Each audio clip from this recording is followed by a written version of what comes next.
So after getting denied, one of the first things that I did was checking how many spots there actually were still available for Latvians, because at any time you can actually check how many spots there are for your country, how many are filled, and how many applicants from your country are in the pool. But these people in the pool, I think, can range from not received their invitation yet, not accepted their invitation yet, accepted their invitation but haven't submitted their application yet.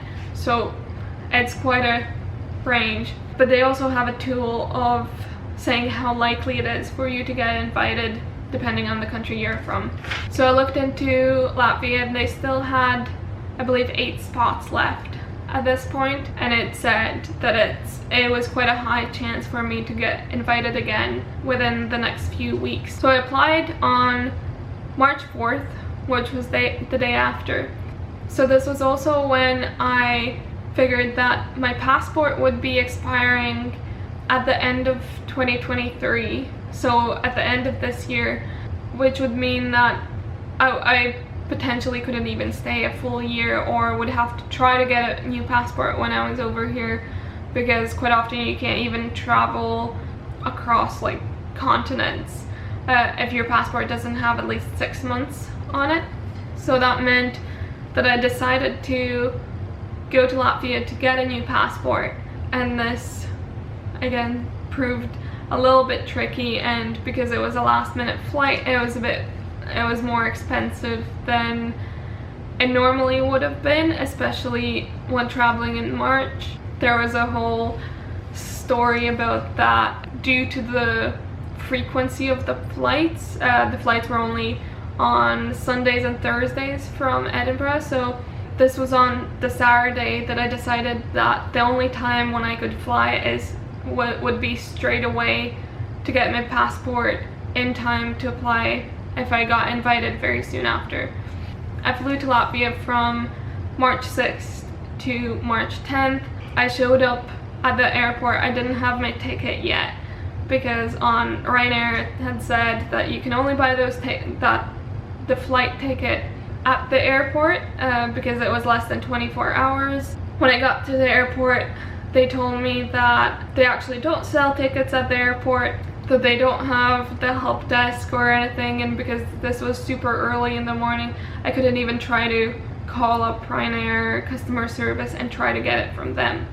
So I had to try finding another way. I kept Googling flights, and I feel like I got quite lucky that I got a flying from Edinburgh to Helsinki, spending like 2 hours there, and then flying from Helsinki to Riga, and it ended up being fine. But again, the Ryanair ticket was supposed to be around £60, I think, or like 50-60, and the last minute flight ended up being £200. So again, a cost that's kind of indirect, but really I wouldn't have spent that if I wasn't applying for this visa and if I wasn't on a bit of a time crunch. So I went there. This part's not really irrelevant, but it was quite difficult to get like a passport appointment, especially so far in advance.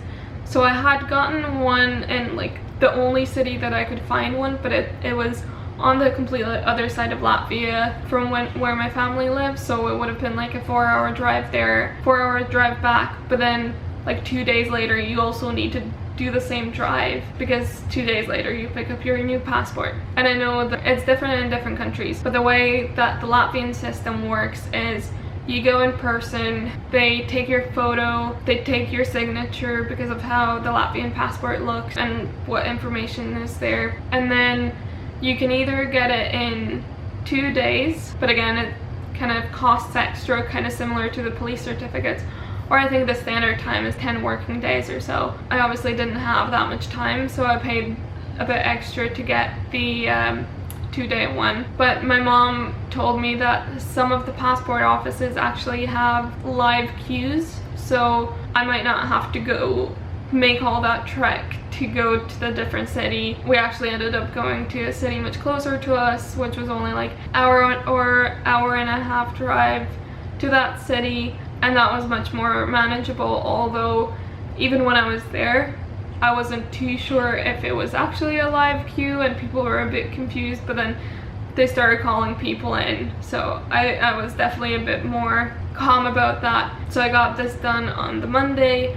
On Wednesday I went in to pick up my passport. It was all done and I was relieved, and then I had obviously bought my flight back for the Thursday in advance because I knew that I definitely couldn't leave that to the last minute. And the flight back was way cheaper because this was one of the Ryanair flights. Also around this time, March 2022, I think the traveling was still very up in the air, and also January to April I feel like is the off season, so quite often in Europe the flights tend to be cheaper, especially our route from Edinburgh to Uri. Like, it's our winter, so people from the UK don't really want to go there that much, so it only makes sense why it's so cheap. And I think, yeah, it was probably 20-30 pounds. So yeah, I returned to Glasgow on March 10th, and then I received my invitation to apply on March 14th. I accepted my invitation on the day, so I had until April 3rd to apply for this new application. I was slightly worried that my passport wouldn't work for this application because I had done my biometrics and my medical exam and, well, pretty much everything, like the police certificates, with my old passport. So I was just a bit worried that my passport numbers wouldn't match on the documents. But again, in the additional documents, in the Word document, I just mentioned that I got a new passport, and I think I also attached my old passport picture in that document. And also this meant that I could upload the scans of my new passport and I wouldn't have to deal with halfway through the process changing my passport. For this, I submitted my application on the same day that I got my invitation to apply, which was March 14th. I already had all my documents, so it was quite an easy process. Like I said, it was just adding those few points in for the additional documents as well.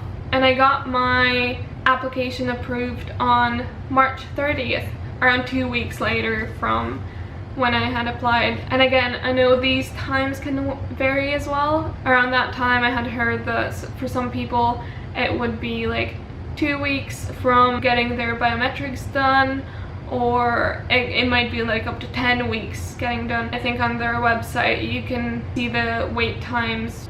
I got the approval, so it's called a letter of introduction. You receive that. It says it's valid for a year, so within getting that you have a year now to go to Canada, and when you're at the border, only then your visa gets activated. So starting from then, you have your year or 2 years in Canada, obviously with the possibilities of extending your visa depending on if you want permanent residency or if you want to travel after or study in Canada, or maybe you get a sponsorship. There are some options how to stay after if that's what you want. And also the medical exam that I had done also is for a year, so mine would expire on February 8th of this year. The biometrics are valid for 10 years after you've done them. So then we booked our tickets to Canada on April 3rd. Because we were booking them quite a bit in advance, we were flying on September 6th for a few reasons. One was that was actually the cheapest time to get our tickets. That's when the off season starts, and also probably because of all the uncertainty with COVID, because as we kind of saw in 2021, things were getting better during the summer, but then cases peaked in wintertime again. And our tickets, including luggage, a direct flight from Glasgow to Toronto, cost us around £176, I think. Another reason why we decided to go in September was because my graduation was in July, and I knew that I wanted to work up until July to kind of save up money for this trip and go to Canada. My graduation was at the beginning of July, so I definitely wanted to stay in the UK until then, but I also wanted to see my family and visit home for at least a month before I went away, because I knew that I would be here for at least a year and I wouldn't be traveling back, because if I only have limited time here, I don't want to spend part of this time going back to Europe when there would be quite a chance that I would be going back after my time here anyway. I also knew that I wanted to do a bit of traveling in Europe, kind of like a holiday before coming and trying to manage life here. So those were some of the reasons why we chose September as the time that we wanted to come here. And also it would mean that if we only stayed here for a year, we would get the full summer here. And summer in Toronto and Canada in general is supposed to be quite nice. So we wanted to be settled in here by the time it rolls around so we can properly enjoy it.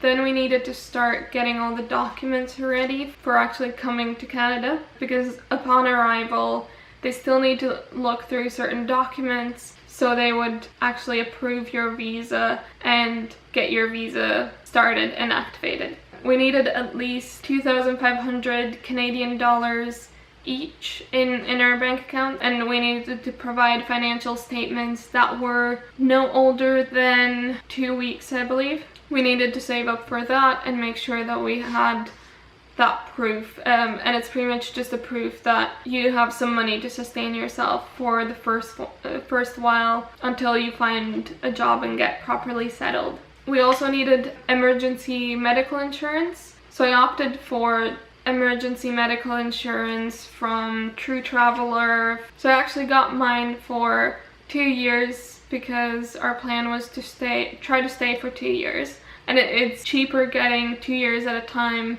than 2 years if you're getting a year each. When you're getting that insurance, it covers you worldwide. So even if it was only for a year, then the second year, I'm still covered anywhere else in the world that I am. We also needed to bring the letter of introduction because that also doubles as your travel visa. Also, I guess if your visa wouldn't be approved for some reason, you might still be able to just use the travel visa to travel. Everyone coming into Canada need to show that when you're getting on the flight as well, or prove that you have the visa approved to be able to travel. We also brought additional documents that we thought we might need, which pretty much were all of the documents that we had submitted through our application already, but just to have the physical copies. And also we had our vaccination status, because that was one of the things that you needed to enter Canada. You needed to be fully vaccinated at the time, but I don't know if that's still the case this year. And obviously we needed our passports as well. So on September 6th, we flew to Canada, and before flying we needed to register that we were flying on like Arrive Canada app, I believe. We just needed to submit our vaccination stuff and do like a quick declaration. Again, I'm not sure if this is still a thing that people need to do, because this was purely for COVID if I remember correctly, so it might not be the case this year. Also, before I forget, we had arranged to stay with family friends in Toronto, so that's why we had picked Toronto, and also we just like Toronto as a city. But obviously if you don't know anyone, you need to book your accommodation. I've heard that a lot of people recommend booking at least a few weeks in an Airbnb before looking for places, or maybe try getting a sublet, because sublets can be quite good for shorter periods of time, and also those places would be furnished and it can help you get settled in a bit more. There are quite a few scams that I've heard of. We didn't encounter any, but it can be tricky if you're trying to already rent a place when you're not even in Canada yet. I've seen a lot of people advising not to pay any deposits before seeing the place, so I think Airbnb first would be my recommendation. But again, it just depends situation from situation. We flew to Canada on September 6th.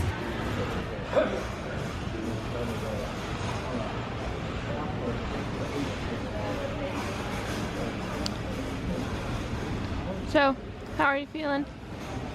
Sick. Nervous, excited. Also, I can't actually see you. You're like a silhouette. A little bit bored. Oh, why? What do you mean, why? We got like 2 hours to waste. Fair. I'll be okay though. That's gonna be fine. Yeah. Excited Until we for... watch this in like 24 hours time and we've been kicked out of the country and told never to come back, but No, it'll be okay. it's gonna be fine. It'll be fun. It'll be fine.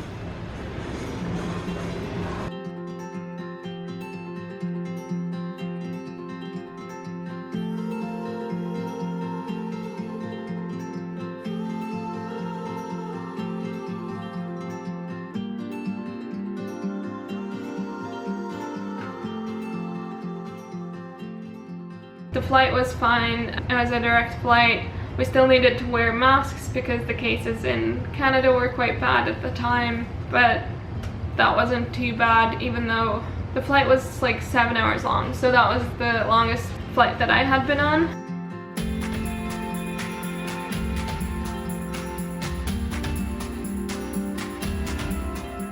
But it went by relatively quickly and we got some meals on the plane, so that was all nice.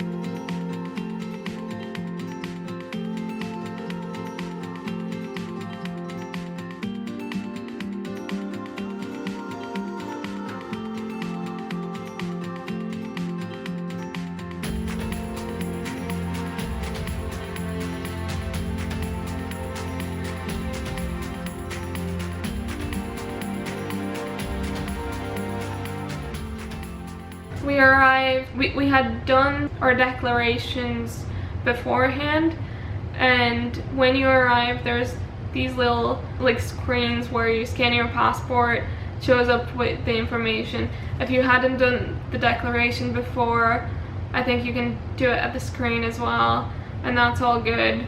And then you get in the queue pretty much for the passport control, and the passport control people look at the things that you've declared and see why you're here. If you just have your tourist visa, you just go through the normal passport control, but if you're there to activate the visa like we were, you get sent to like the immigration desk, which is like a back room. So we went to the main desk, we talked to one of the ladies in charge. It was all good. I think from talking to her to getting our visas activated, it probably took around an hour or a bit less than an hour, I think. I'm not 100% sure.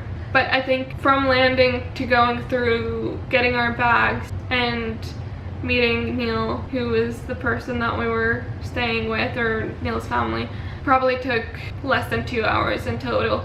So that wasn't bad at all, and I got my visa for a year and Keen got his for 2 years. And the documents that got checked for us were our passports, our letters of introduction, which both of those we definitely expected, and we also got our insurance documents checked. I've heard that for a lot of people they don't check them, but ours got checked, so you definitely need to have your insurance because you never know if they'll check it or not.